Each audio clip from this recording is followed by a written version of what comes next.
আসসালামু আলাইকুম। আসলে এই ভিডিওটা একটু অন্যরকম। আপু আপনারা যদি একটু আমার সাথে আসেন তাহলে জিনিসটা সুন্দর হবে। হ্যাঁ,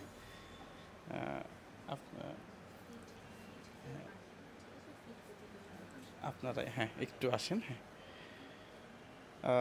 ওনারা দুজনেই ডক্টর। পাশাপাশি যেই বেবিটাকে দেখতেছেন এর বয়স কত? 4 মাস আজকে 3 দিন। 4 মাস 3 দিন। জি। আচ্ছা, এর মানে এখন সমস্যা কি হচ্ছে? ওই সময় হচ্ছে ধরনের ভিতরে থালো কাটা, ওই চোয়াল আছে না, চোয়াল তালুটা কাটা। হ্যাঁ, তালুটা কাটা। কাটার জন্য কাটা থাকা অবস্থায় মানে এখন কি সমস্যা হচ্ছে?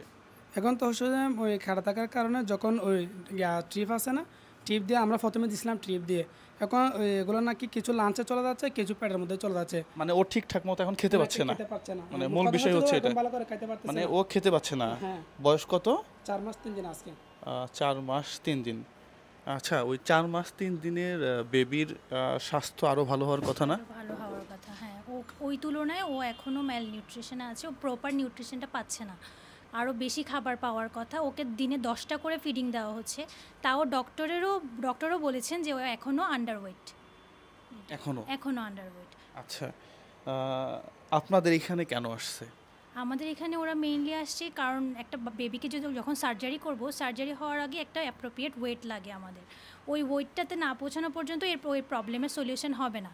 তো ও তো যেহেতু খেতে পারছে না, যতদিন না ওর ওয়েট হবে ততদিন এটা প্রলং হবে জিনিসটা, ওর কষ্টটাও আরও বাড়বে।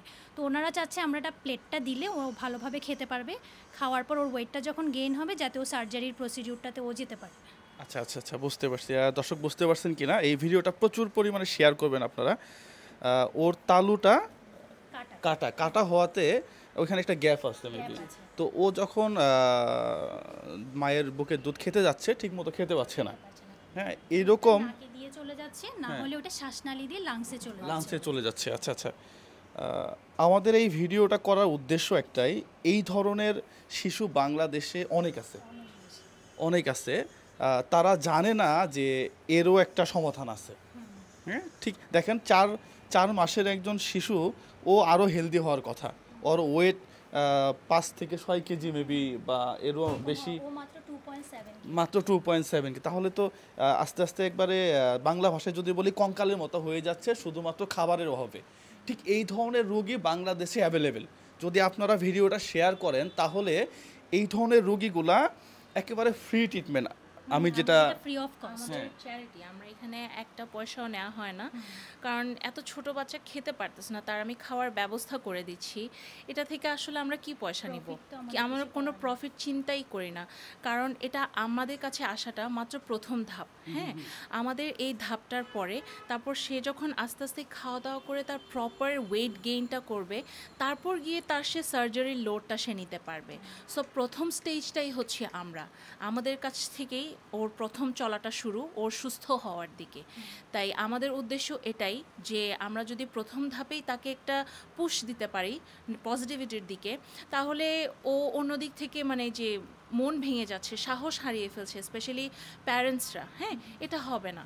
কারণ সার্জারি মানে ওষুধপত্র আনা নেয়া, হসপিটালে দৌড়াদৌড়ি, শুধু মানসিক কষ্টই না, প্রচুর পরিমাণে ফাইন্যান্সিয়াল কষ্টও হতে পারে। হ্যাঁ, এবং যারা খুব ওয়েলদি ফ্যামিলি থেকে বিলং করছে ওরা কিন্তু খুব ইজিলি এটা ট্রিট করতে পারতেছে, হ্যাঁ, দেশের বাইরে গিয়ে হোক যেখানে হোক। কিন্তু আমাদের দেশেও যে এত অত্যাধুনিকভাবে এই কাজটা করা হচ্ছে, হ্যাঁ, এবং এটা দেখতে গেলে একটু সিম্পলি, হ্যাঁ, কিন্তু খুব অ্যাডভান্সড মানে খুব স্কিলফুল প্রফেশনালস দিয়ে করছে, ঠিক আছে। তো এই কাজটা এই জিনিসটাতেই আমরা হচ্ছে ফ্রি অফ কস্ট করে দিচ্ছি। আচ্ছা আচ্ছা, অসংখ্য ধন্যবাদ। আসলেই মানবিক মানুষ আসে জন্যই তো এই পৃথিবীতে এখনো টিকে আছে।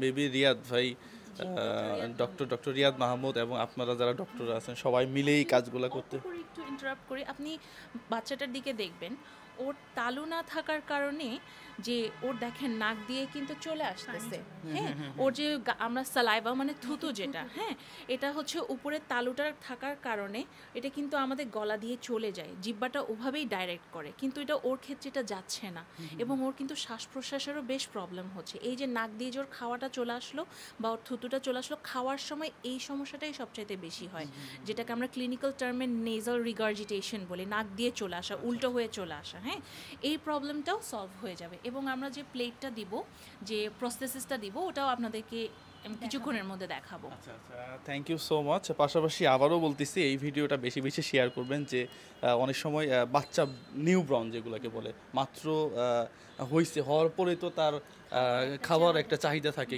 ওরাও তো খেতে পাচ্ছে না, তাদের জন্যও কি সেম? সব একদিনের বাচ্চারাও আমরা সাপ্লাই দিয়েছি প্লেট। আচ্ছা আচ্ছা আচ্ছা, এটা তো চমৎকার একটা ব্যাপার। আমরা দেখা যায় যে সবসময় আমরা একদিনের বাচ্চাটা পাই না, কারণ ওনারা জানে না, ওনারা দেখা যায় 2-3 মাস স্ট্রাগল করে, বাচ্চাটাও পুষ্টি পায় না, তারপর গিয়ে কারো থেকে শুনে হয়তো বাসায়, আর অনেকে তো আসছেও না, তাদের জন্য আরও লেন্দি হয়ে যায় প্রসিডিউর হয়ে যাচ্ছে। দেখেন এ যদি আরো 4 মাস আগে জানতো তাহলে কিন্তু এ আরো হেলদি হইতো, হ্যাঁ, রিকভার করে ফেলতো, কিন্তু এ তো জানেই না যে এখানে এই ট্রিটমেন্টটা হচ্ছে। হ্যাঁ, এরকম বাংলাদেশে অনেক রোগী আছে, আমরা চাই ঠিক তাদের কাছে যাওয়ার জন্য। পাশাপাশি আমরা মেইল নাম্বার দিয়ে দেবো, এই মেইল নাম্বারে যোগাযোগ করতে পারবেন। বাকি প্রসিডিউরটা কিভাবে তারা করে এই বিষয়গুলো নিয়ে এই পুরো ভিডিওতে আলোচনা করবো ইনশাল্লাহ। এমন একটা বিশেষ মুহূর্তে আপনাদের সামনে এসে দাঁড়াইছি, আমরা যেরকম মানবিক কাজ করি ঠিক এরকম কিছু মানবিক ডক্টরকে সাথে নিয়ে আজকের এই প্রোগ্রামের আয়োজন করছি। ভিডিওটা দেখা মাত্রই শেয়ার করবেন, এজন্যই একজন বেবি সে মাত্র জন্মগ্রহণ করছে অথবা তার বয়স 1 দিন বা 2 দিন, তার কিন্তু দুধের যে চাহিদাটা, একেবারে বাংলা ভাষায় যদি বলি, এটা তার খুব বেশি দরকার। ঠিক এই অবস্থায় দুধটা তো টানবে হচ্ছে জিহ্বা দিয়ে বা তালু দিয়ে, কিন্তু যদি জিহ্বা এবং তালু দুইটারই সমস্যা থাকে অথবা জিহ্বাটা কাটা থাকে, তাহলে কিন্তু সে আর দুধটাকে টেনে সে তার ভিতরে ঢোকাইতে পারবে না, মানে সোজা ভাষায় যদি বলি। ঠিক এই অবস্থাতেই যদি কৃত্রিমভাবে একটা জিহ্বা লাগাই দেওয়া যায় অথবা ঠোঁট কাটা বা তালু যদি লাগাই দেওয়া যায়, তাহলে সে কিন্তু খুব ইজিলি তার দুধের যে চাহিদা সেটা সে পূরণ করতে পারে।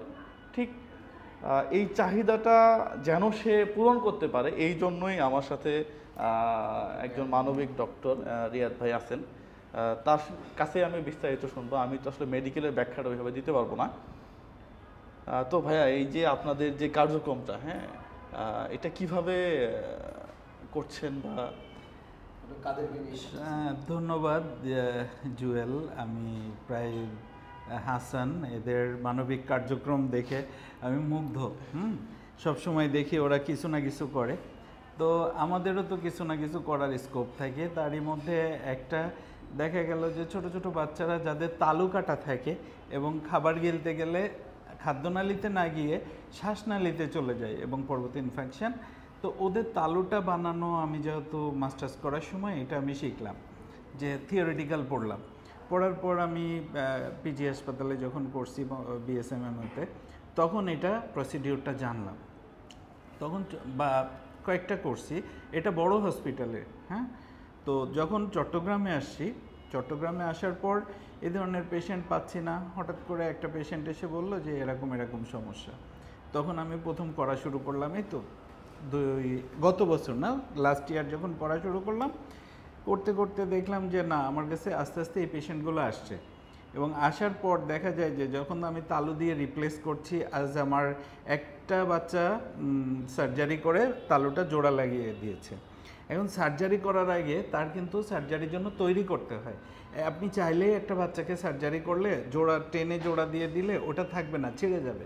তার নিউট্রিশন, হ্যাঁ, তার বডি ওয়েট, তার রক্ত, সব কিছু একটা সমসাময়িক থাকতে হয়, আদারওয়াইজ এটা থাকে না। এই যে ট্রানজিয়েন্ট সময়টা, ওকে তো খেতে হবে, জন্ম মৃত্যু বিয়ে সব কিছুতেই তো খাওয়া। এখন ও যেহেতু খেতে পারছে না, ওর ওয়েট গেইন হচ্ছে না, সার্জারিও করতে পারছে না। তো আমাদেরই একটা উদ্যোগ নিলাম যে কিভাবে বাচ্চাগুলোর কাছে যাওয়া যায়।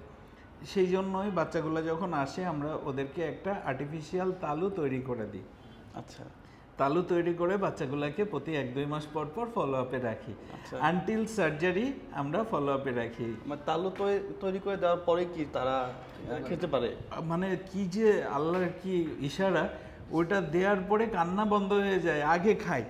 আচ্ছা আচ্ছা। আগে খায়। এবং মাকে বলি যে আপনারা প্রথমে যদি নেগেটিভ সাকশন ক্রিয়েট না হয়, মায়ের দুধও কিন্তু শুকায় যায়।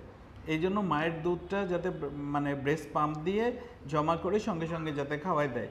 এবং কিছু কিছু বাচ্চা দেখা গেছে মানে সরাসরি মায়ের থেকে দুধ টেনে খেতে ও পারতেছে। মাশাআল্লাহ, এ তো অনেক ভালো একটা কাজ। হ্যাঁ দর্শক, এই ভিডিওগুলো বেশি বেশি শেয়ার করবেন এই জন্যই যে যারা মানে প্রত্যন্ত গ্রাম অঞ্চলে অনেকেই আছে যে ওরা জানেই না যে কৃত্রিমভাবে তালু লাগায় একজন বাচ্চাকে ফিটিং দেওয়া সম্ভব। তো আপনাদের সাথে যোগাযোগ করবে কিভাবে যদি কেউ যোগাযোগ করতে চায় বা যাদের অর্থনৈতিক সমস্যা? আসলে কাজটা তো আমরা ফ্রি করি। হ্যাঁ, আচ্ছা, আমরা আচ্ছা। কারো কাছে বলি না যে বাচ্চার জন্য এখন কিছু দরকার, কাজটা ফ্রি করি। আচ্ছা। আর কোনো মতে আমাদের কাছে আসতে হবে, কারণ কাজটা খুব সফিস্টিকেটেড। হ্যাঁ হ্যাঁ হ্যাঁ। তো আর যদি না পারে একটু ফোন করে যোগাযোগ করতে হবে, আমরা দরকার হয় টিম চলে যাব। আচ্ছা। বাট এটা সময় একটা ব্যাপার। যদি তো আমাদের চেষ্টা থাকে সব সময় বাচ্চাটাকে অল্প সময়ের মধ্যে প্রসেসিসটা দেওয়ার জন্য যত দ্রুত সম্ভব।